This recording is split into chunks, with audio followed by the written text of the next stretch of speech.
Bonjour, je suis Christelle, bienvenue dans cette vidéo sur mon chemin vers Saint-Jacques-de-Compostelle.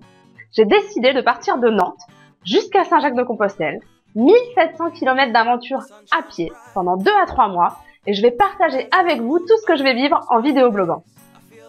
Aujourd'hui, j'accompagne des personnes qui sont en quête de sens dans leur vie et dans leur travail, à trouver leur voie pour s'épanouir, pour être plus heureuses, pour se sentir réalisées, pour remettre du sens dans leurs actions et dans ce qu'elles font. Et j'ai décidé en fait de relier ce projet que j'ai depuis plusieurs années de partir à Saint-Jacques-de-Compostelle avec mon projet professionnel et de vous partager ça. Donc pour moi, Saint-Jacques-de-Compostelle, c'est un chemin initiatique. C'est spirituel beaucoup plus que religieux. Je crois qu'il y a une force, quelque chose qui nous entoure. Et c'est ça que j'ai envie d'aller expérimenter et rencontrer. Et aujourd'hui, j'ai envie de partager avec vous 3 choses dans ces vidéos. Premièrement, toutes les émotions que je vais rencontrer et que j'ai envie de vous transmettre de façon authentique afin que ce soit inspirant par rapport à ce qui peut résonner dans votre vie aujourd'hui. J'ai aussi envie de partager avec vous les défis et les obstacles que je vais croiser sur mon chemin et enfin toutes les prises de conscience qui vont dérouler de toute cette aventure.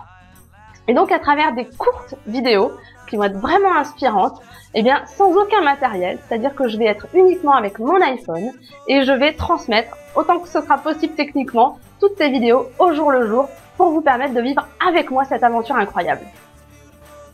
Donc aujourd'hui, on me demande souvent, mais Saint-Jacques-de-Compostelle, on en entend beaucoup parler, c'est à la mode, mais c'est où, comment ça se passe? Donc je vous montre la carte. Il y a 4 voies principales qui partent de France. Une qui part de Tours, une qui part de Vézelay, une qui part du Puy-en-Velay et une qui part d'Arles. Et donc l'idée c'est qu'il y a plein de voies secondaires qui permettent de rejoindre ces voies principales. Et donc de Nantes, moi je vais descendre jusqu'à Saint-Jean-d'Angély pour retrouver la voie de Tours qui passe par Bordeaux jusqu'aux Pyrénées. Arrivé aux Pyrénées, je serai à mi-chemin de mon parcours et ensuite plein ouest direction Saint-Jacques-de-Compostelle qui est à l'extrême nord-ouest de l'Espagne. Et en fait, ce pèlerinage a été un des plus importants de la chrétienté au Moyen-Âge puisque les reliques de cet apôtre ont été retrouvées à Saint-Jacques-de-Compostelle. Et c'était la coutume à l'époque du Moyen-Âge de partir de chez soi. Et donc c'est pour cette raison que j'ai décidé aujourd'hui de partir de Nantes.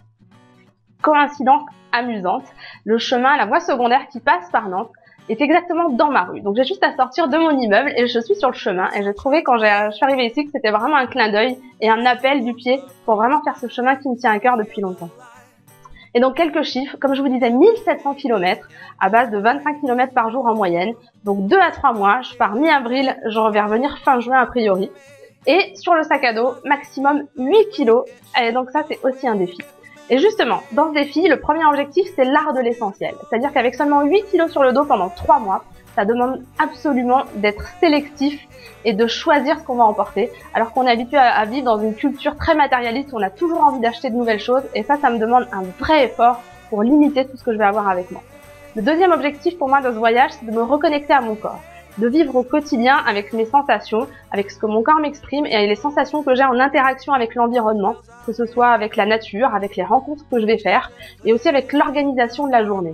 Parce qu'aujourd'hui, on vit dans un système où on est toujours en train de courir d'un rendez-vous à l'autre, d'une sollicitation à l'autre, on prend plus le temps et on se sent tellement débordé et frustré parce qu'on a envie de faire plein de choses qu'on arrive très difficilement à se remettre dans cette gestion du temps beaucoup plus sereine. Et moi, c'est ça que je vais chercher, d'être au rythme de la marche, de pouvoir profiter des paysages, de jamais avoir d'urgence, de jamais avoir de choses importantes à faire, de juste vivre l'instant. Et le troisième objectif de cette aventure, c'est de retrouver la confiance en la vie. La confiance, c'est-à-dire que au lieu de vivre le quotidien en voulant tout contrôler, tout prévoir, tout anticiper, d'être dans le lâcher prise et de pouvoir justement me rendre compte, parce que je l'ai expérimenté à petite échelle, que quand on est vraiment dans le flot de la vie et qu'on est ouvert à tout ce qui nous entoure, les choses sont beaucoup plus simples, les choses sont beaucoup plus faciles, plus fluides.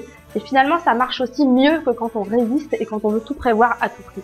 Et ça, c'est vivre l'instant présent. Et c'est vraiment ce que j'ai envie d'expérimenter et de partager avec vous pour vous inspirer à le faire également. Et le lien avec mon projet professionnel est lié à tout ça, évidemment. C'est ce qui m'a déjà autorisé à faire ce voyage, sinon déjà, je me disais, mais tu vas pas partir 2 à 3 mois, des vacances, c'est pas sérieux. Et en fait, non, je pars ni en vacances, je pars ni travailler, je pars vivre une expérience. Et c'est ce qu'on devrait faire selon moi de chaque journée, vivre chaque journée comme une expérience au quotidien et décloisonner en fait les choses. Donc voilà, ce que je vous propose de faire maintenant, c'est de vous inscrire sur le site jetrouvemavoie.com et je vais vous envoyer des contenus exclusifs, des vidéos, des photos sur le partage de cette aventure. Merci d'avoir regardé cette vidéo et à bientôt. feels good the way it should, the way